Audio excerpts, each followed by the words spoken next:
Good afternoon. It's Phil Lindeman with your Krystal 93 News at 4. Weekend traffic on I-70 ballooned by 21,000 cars in just 1 week. It went from a 12-month low of 78,000 last weekend to a 3-week high of nearly 99,000 this weekend.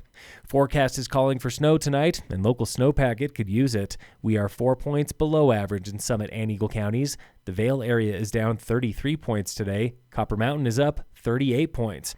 A Frisco local on the verge of losing his house is blaming one councilman for NIMBYism. The not-in-my-backyard mentality. That's why we're losing population in this town. It's partly due to the entitled NIMBY policies that Councilman Aronson and his constituency supports. That was Alex Beach. He claims Councilman Andrew Aronson said we do not need more workforce housing because the population in Frisco is shrinking. I think the reason for that is because most people are getting priced out of this town or are losing their housing to development. Places are getting scraped left and right all over the south end of town. Aronson was not there at that meeting to respond. Beach is a regular at recent council meetings where he has been fighting the town on housing policy and especially the lottery for deed-restricted units.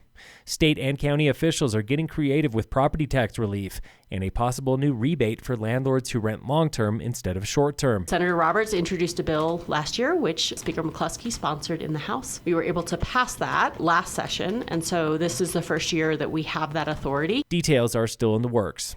Tomorrow in Silverthorne, CDOT is defending its choice to not rebuild Exit 205, the busiest interchange in Summit.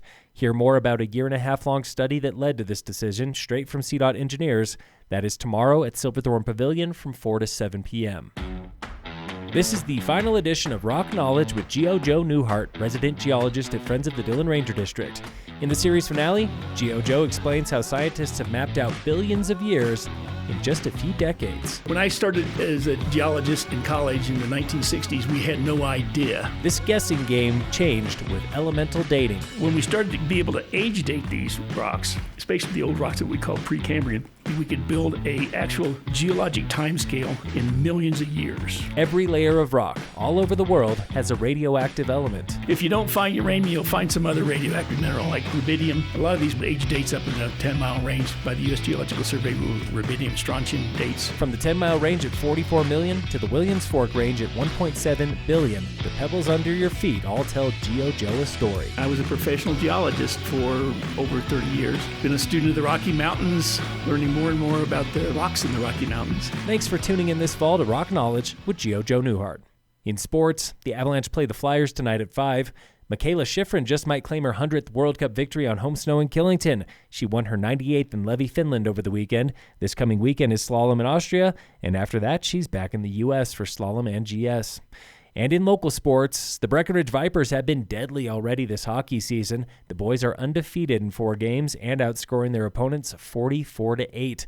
The Vipers are back at home this coming weekend for the Mansfield Barracuda. Phil Lindeman, Krystal 93 News.